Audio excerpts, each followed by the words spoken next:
What's going on YouTube? WestHobbiesRC. So today we are back with the OMP Hobby M4 part 3 of the build series. So we're going to try to get this helicopter finished up in this video so we can get ready to fly this thing.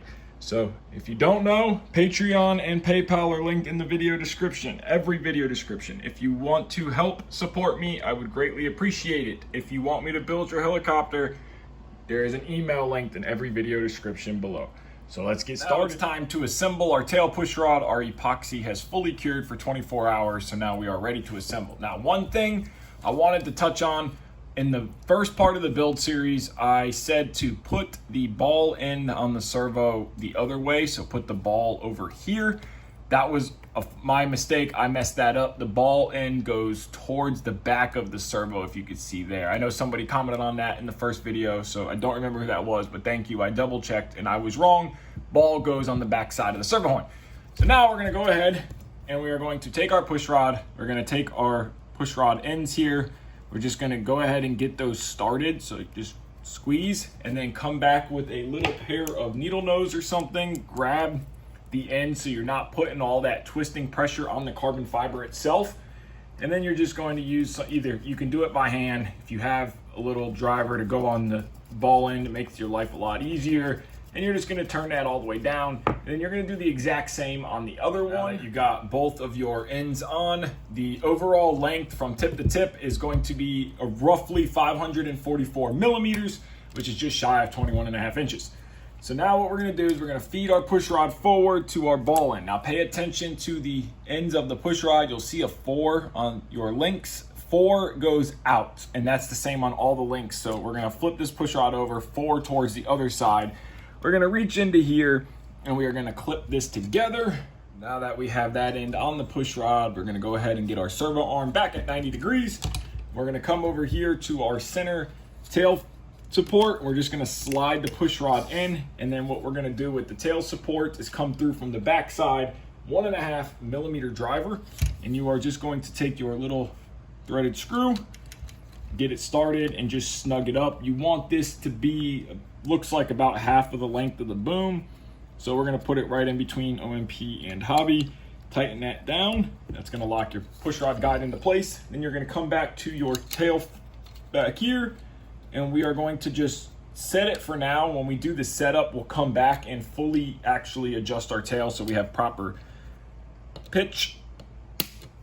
And now our push rod is on, and we can move to the linkages for the head and swash. Now we're gonna go ahead and make up the links to go from the servo to the swash plate. Now pay attention on this little linkage turnbuckle here. The side with the more tapered down cone, so this side right here is right-handed threads, and the side that is more flattened off right here, that's left-handed threads. So make sure you pay attention to that. We're just gonna grab ourselves a little pair of needle nose vice grips, lock it down. We're gonna grab our end. We're gonna start with the right-handed thread side. You don't have to start there. That's just what I'm doing.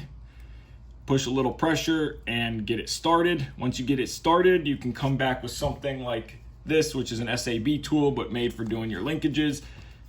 Add a little pressure and then just spin it all the way down till about here or so. And then we're going to grab our caliper and completely measure the right way. And then we're gonna flip the linkage over. And again, now this is the left-handed thread side. So now we're gonna grab our linkage, we're gonna put a little pressure on it, get that first couple threads started, come back with our turnbuckle tool, ball end tool, and get that guy started there. So now we're gonna go ahead and measure 31 millimeters from center to center, make all 3 of them the same. We got all 3 of our links done, 31 millimeters from center hole to center hole. We are gonna move on to installing our motor guards. These are our motor guards here. They're just a plastic guard, and they are going to be going to these 2 holes here and here. So it's gonna be a 2 millimeter driver. You're gonna get your screws ready with Loctite on them. Go ahead, line your guard up just like so. Come back with your 2 millimeter driver, line it up, get one started. And then you're gonna do the exact same on the back side, 2 millimeter driver, Loctite on your screw. Go ahead, get it started, and tighten them both up. And then once you're done with that one, flip the helicopter around. You're gonna do the exact same on this side. So once you got both your motor guards in, we're gonna go ahead and grab this little collar here. This little collar has a through hole there with the screw so it can clamp down, and this little cone tapered down side is going to slide right into here. So it'll be flat side up, just like this. And then you're gonna take your 1.5 millimeter driver with Loctite on your screw. We can go ahead and get it started up here. You could also get it started before you slide it down. We're going to move this servo wire out of our way here. Now you're gonna push down on that collar and tighten this all the way up. Now that our collar is installed, it locks our shaft so it can't go up or down. Now the next thing we're gonna do is install our swash plate and link. So we're gonna take a little bit of micro lube on our finger here, just a tiny little bit, and we're just going to rub this shaft to get some lube on the shaft itself. And then our swash plate already comes pre-assembled from the factory. Loctite's already on it. Now I did pull it apart and check it. I recommend you always check your swash plate. Now, before we slide our swash plate on, we need to slide our link on, at least on the anti-rotation pin. So for the anti-rotation link, I'm just gonna drop this guy in right there for now. I recommend on all 3 of your links that you, since they are a turnbuckle style where you can turn them in or out to adjust them, put them the same way. So you see how this little tapered cone side? I'm gonna face that up on all 3 of my links here. So we're just gonna go ahead and get this one popped onto our swash plate. And then we're gonna drop our swash plate down. And when we get to here, I'm gonna angle it forward, light pressure on the rotation bracket, bring it back, because we won't be able to get that on until there. So we're gonna go ahead and get all of our links popped into place here. So they're gonna be all facing up on the tapered side. Then we'll come back and pop all of our links onto the servo itself. Now all of our links are popped onto the servo and to the swash plate. Now I know we'll probably have to take a servo out or two when we go to wire the helicopter, because I know that it was designed so your wires could wrap around that center block. I don't know if I'm gonna do that. You guys know I'm very anal and I like to wire my helicopters as clean as possible. So we'll get to there when we get there. So now the next thing we need to do is get the head assembled and ready to be put on the helicopter. So now we are gonna go ahead and assemble the head. So it comes assembled in the box, but it's not actually assembled. You have to disassemble and completely reassemble the head. Loctite and everything. Now the thrust bearings are pre-greased, which same with the tail, that is very nice. So we're gonna go ahead and take a little bit of micro lube and we're gonna put it on our finger. And this micro lube is gonna be for our rubber dampers. So these are a very thick and hard damper, which is very nice. So we're just gonna give them a coat. We're going to insert them into the head block. Same with this one, give them a nice little coat and insert them into the head block. Wipe off any excess that could get in the threads of the feathering shaft. Now we're gonna grab the feathering shaft, a little bit of micro lube on it, and we are going to go ahead and get that slid through our head block and dampers here, just like so. And then we're gonna take our shims, and now these shims are gonna be flat on one side, and they're gonna be like tapered, domed on the other side. So we want the flat side towards the head block. So just make sure that that is installed correctly. Flat side towards the head block, and flat side towards the head block here. So now our shims are installed. We have our head dampers installed. Now we're gonna come back with just a little bit more micro lube on our finger, and we are going to lube the outside of the shaft here, just so our head gets some good grease as it goes together. And then now we're gonna come back with our blade grip bolts. Now we're gonna go ahead and slide our blade grips on. Now pay attention on the grip, there's little marks right there. If you could see that, there's 3 marks. Those are gonna go up, and we're gonna slide one onto here. Careful not to actually push the bearings out, and then push the shaft through a little bit so we have some room. Take our screw, washer on it, Loctite. Go ahead, get one started, so just snug it up till it stops. And then we're gonna come back, making sure our shim didn't fall out. Same thing on this side, make sure those little marks are facing up. Slide it onto here. 2.5 millimeter driver again, Loctite on our screw. Get that screw started. Make sure that one is snugged all the way up. And then we're gonna take 2.5 millimeter drivers and tighten it down. Now let's check and make sure our head is free and smooth. So our head is free and smooth. Now pay attention to the actual bearings. Like on the tail, one bearing wasn't seated all the way, so it was making it tight. Now our head is free and smooth. So now we're gonna come back and install our arms. So now our arms are gonna sit down right onto here. They just push down nice and neatly. Come back, 2 millimeter driver, Loctite on our screw, and we're going to install 2 per grip here. Loctite, 2 per grip. Go ahead, get that started and tightened all the way down. Do the exact same for the other one. Now our grip arms are Loctited. We're gonna come back with a 1.5 millimeter driver, our ball end, Loctite on our threads. Go ahead, run it all the way down and tighten it up, and then do the exact same on this side. Loctite, tighten it down, wipe off any excess Loctite. Now we're gonna come back with our arms, and there's going to be these little arms out here come pre-installed already, OMP facing out. So now you're gonna run your screw through. There's a little shim right there. Loctite on your threads, and we're gonna be going into this hole here. You'll notice on the head block, one side is not threaded, and then the other side's threaded. So you will push the screw through, and we're just gonna loosely put these in right now because that's a clamping force. And then we're gonna do the same on the other one. Loctite on our threads, shim, and get that one started as well. So now we are ready to put the head onto our helicopter. Now we're just gonna slide our head down onto the main shaft. Now pay attention for the side here. You'll notice it's round on one side and squared off on the other side.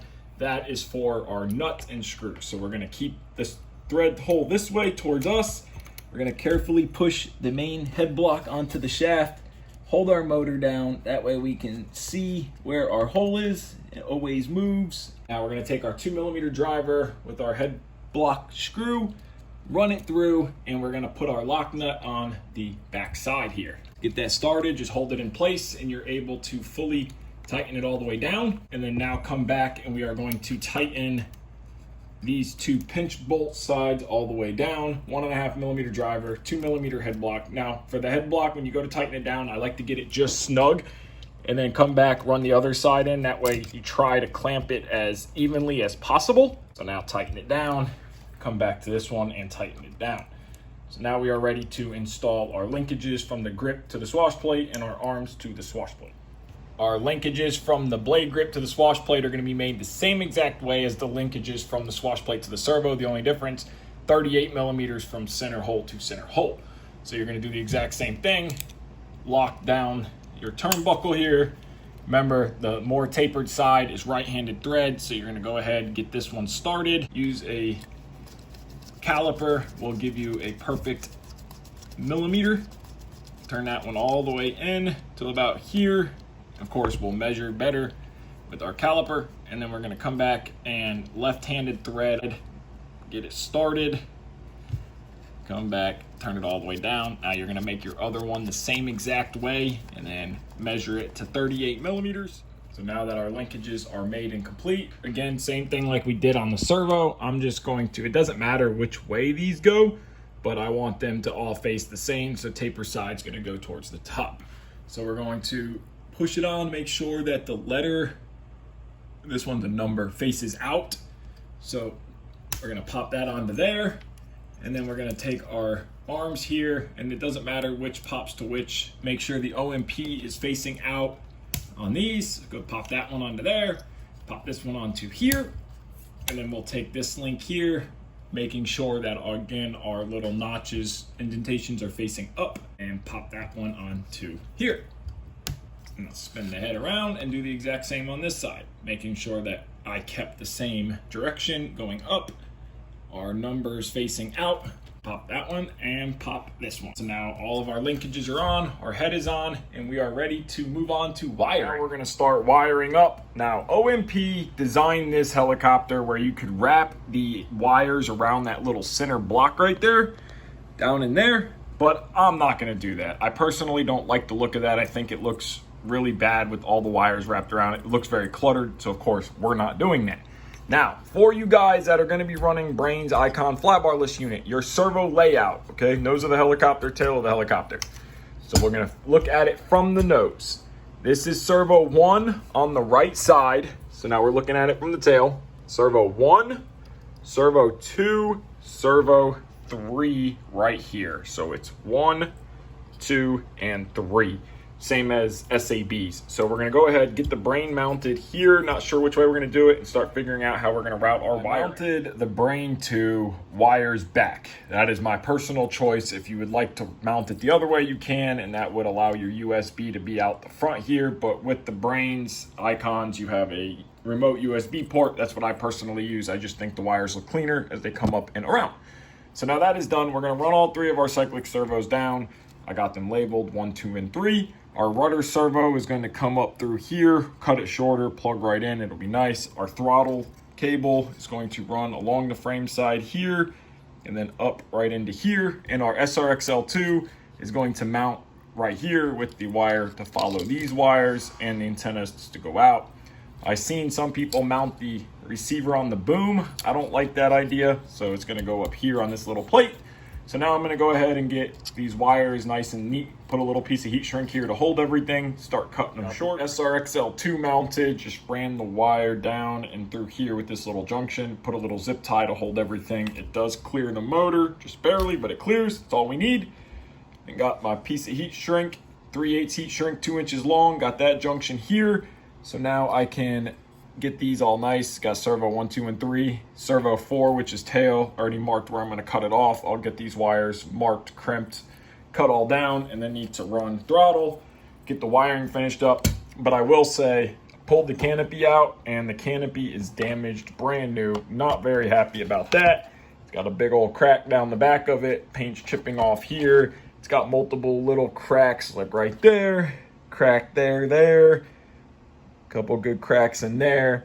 So very upset about the canopy being messed up, and the tail shaft has a slight bend in it as well. So we had to order new tail shaft. So if you're building your M4, just watch out for that. All right, let's get back to our wire. Got the Rotor servo, servo 1, and the SRXL2 servo done. So now I'm just doing servo 2 and servo 3. That'll finish up this little junction piece here. We can shrink it down, push it down so it'll be nice and clean.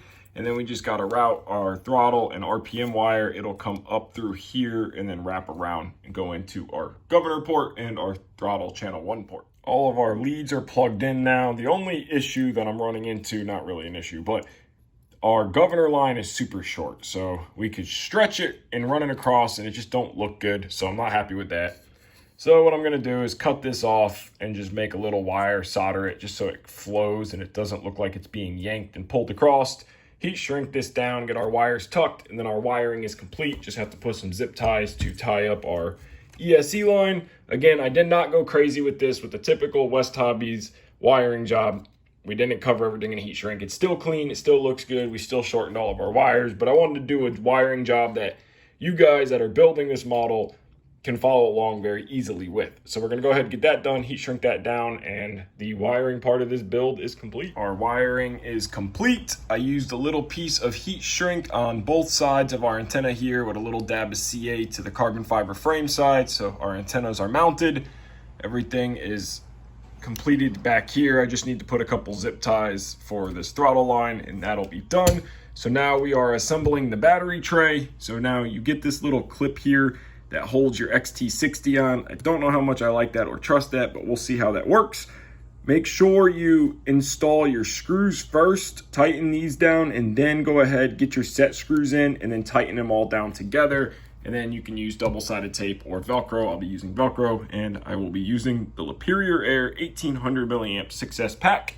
So we're gonna go ahead and get that done, get our straps on and see how that fits. And that's how your battery should look when it's done on the tray, and then it will just slide right into here. You have your little 2 tabs to release it, and it will automatically power up. Double check that you have your positive to positive and negative to negative.